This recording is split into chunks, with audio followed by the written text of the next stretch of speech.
What is up guys, Tim Murray here.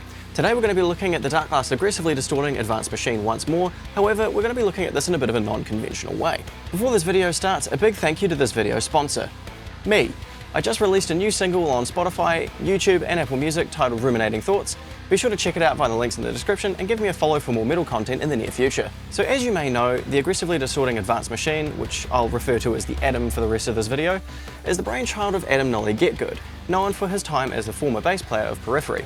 He has a distinct style when it comes to metal production, which has become widely popular in the metal scene today. This pedal encapsulates his entire bass processing chain into a single pedal format. However, something I discovered rather by accident was that this pedal can sound really good with guitar as well. I've posted a few guitar playthroughs using entirely this pedal, which you can check out via the links in the description, and these had a pretty positive response. Some of you were asking how I did this, so here you go. Let's jump right in. So first, it's important to note the routing of my pedal board so you know how I use the Adam in particular. The signal chain of my board is as follows. A Horizon Devices Nano attack running into a Darkglass hyperluminal compressor, then running into the main input of the Line 6 HX Stomp. Then from the send of the HX Stomp it runs into the Darkglass X Ultra and Adam pedals, back into the return on the Stomp. From here, the HX main outs go into a Horizon Devices Flux Echo and then to my audio interface. This allows me to basically apply any effects I want to before or after the Adam, as I can simply move where the signal gets sent to the Adam on the HX Stomp, which is essentially the brain of my pedal board. I can also use the XLR out on either the X Ultra or the Adam, which allows me to grab a DI signal from the X Ultra or grab the Adam signal without any other effects on it. So when I use the Adam for guitar, I generally have the Nano attack engaged and set to mode 4. This simply trims the low end a wee bit and also boosts the rest of the signal, resulting in more transient attack.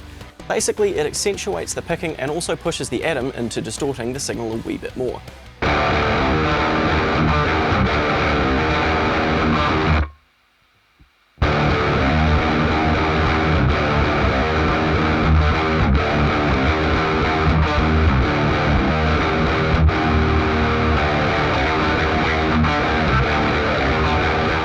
Consider it peer pressure in pedal format.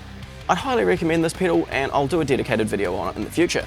Following on from this, I'll then have the noise gate on the HX Stomp engaged. As you may know, one of my favourite guitars to use is the Squier Jazzmaster Baritone, however the pickups are incredibly noisy. This gate is an absolute must because of that. Now there is a noise gate on the Adam pedal if you've updated to the latest firmware, however using the HX Stomp gate is just more convenient for me to use personally. I may also use a tube screamer here too if I want a bit more boost, however this isn't really needed most of the time. Now jumping to the saucy bit we were all waiting for, this is how to set up the Adam for guitar.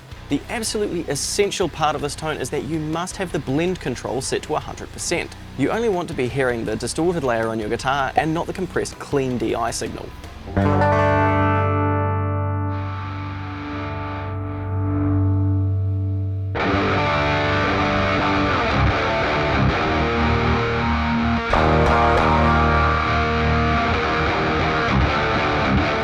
Secondly, another important step would be to use the third distortion mode.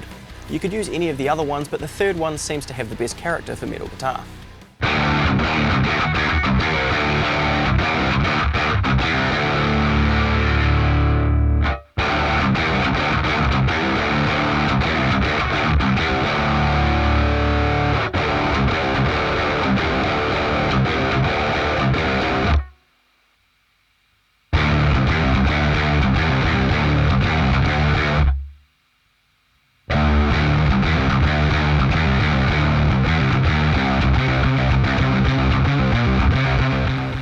And just before we start tweaking, let's load a cabinet impulse response. I personally used the stock Forester's Monster IR for a while, but you can load any IR you wish, including loading custom IRs directly to the Adam via USB. Another bonus of using the HX Stomp, however, is that I can quickly recall custom IRs, so generally I'll use that to load custom IRs instead. However, just for the sake of this video, I'll be using the Forester's Monster IR. From here, I would recommend putting the character at about 70%, and this will vary depending on how bright your pickups are, but this works for me personally. Then start with the drive low, and then adjust it to taste, making sure not to go too overboard.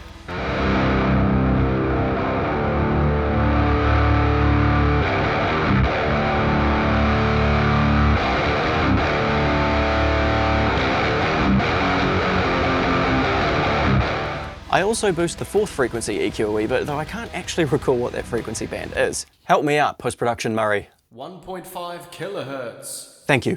Now for compression on the pedal, I would probably set it to mode 2 or 3 and use it sparingly.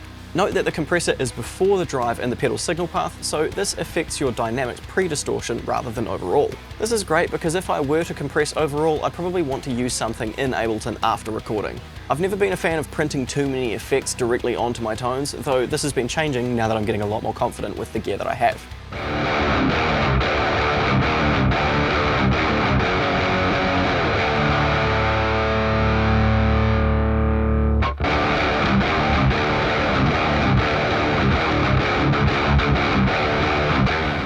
I'll quickly dive into my post-production chain a wee bit here, but note that this does change with every track that I do. Therefore, I'll go over the main aspects that never really change. Recently, I've been messing with the Sonable Smart EQ, and I really dig what it does.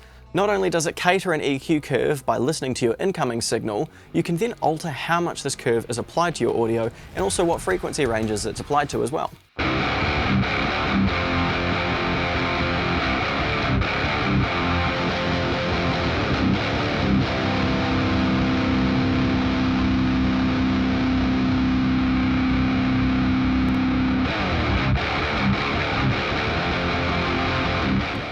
Not only that, it's minimal to no latency, so tracking with the EQ on isn't detrimental to your timing. It can also function as a standard EQ and also has a few other really neat features, so I'd recommend checking them out. Usually I'll only have the Smart EQ portion affecting the high mid to high frequency range.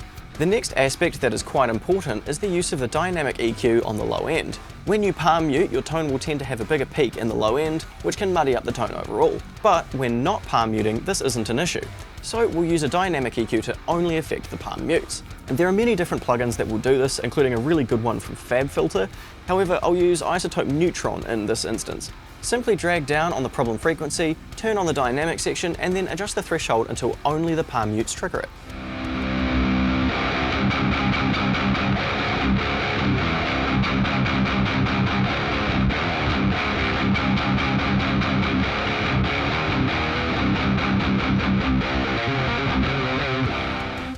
This helps keep everything rather consistent in the mix, so regardless of your amp or distortion type, I'd recommend doing this. Lastly, I'll always have an instance of Softtube's Console 1 at the end of my chain. I have both the original and the fader controllers on my desk, and they're a great way of making quick edits while not relying on a keyboard and mouse all the time.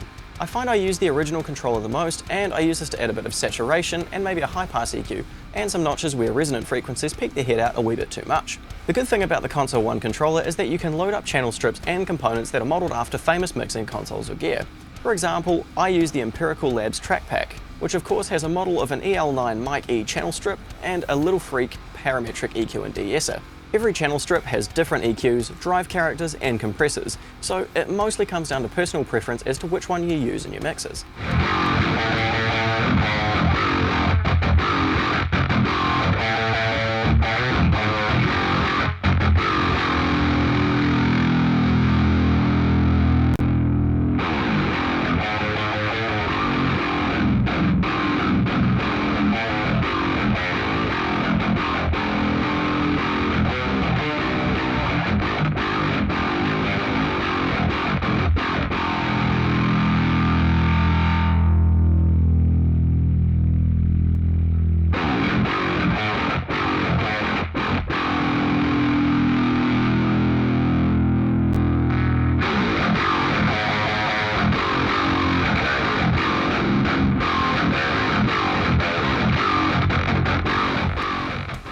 And that pretty much sums up everything I do with my Darkglass Atom guitar tone setup. Hopefully you've learnt something from this video, but if there's something you're still uncertain about, fire it down in the comment section below. So thanks for watching and have a wonderful day. Timmy out.